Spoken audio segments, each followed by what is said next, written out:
রসুলপুর নামক এক গ্রামে এক গরিব কৃষক ও তার ছেলে বাস করত।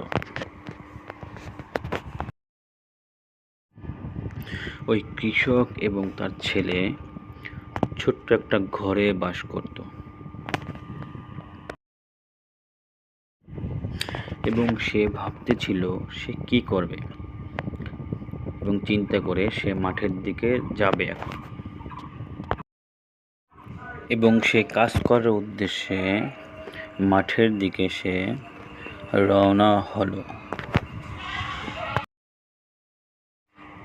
এবং কিছু দূর গিয়ে সে একটা ইনজুর হাঁস পেল এবং হাঁসটা সে নিল।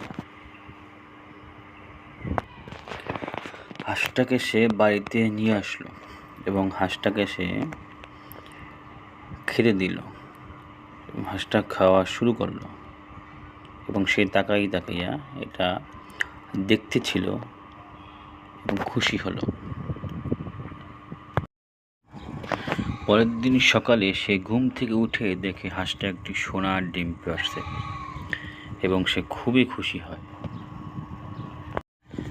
এবং ডিমটাকে নিয়ে সে বাজারে বিক্রি করে এবং চাল ডাল সব নিয়ে এসে তার অবস্থার পরিবর্তন হয়, সে আর্থিকভাবে ধনী হয়ে যায়। এই ছিল রসুলপুর গ্রামের গরিব কৃষকের ঘটনা। চ্যানেলটা ভালো লাগলে অবশ্যই সাবস্ক্রাইব করে দিও এবং পাশে থাকা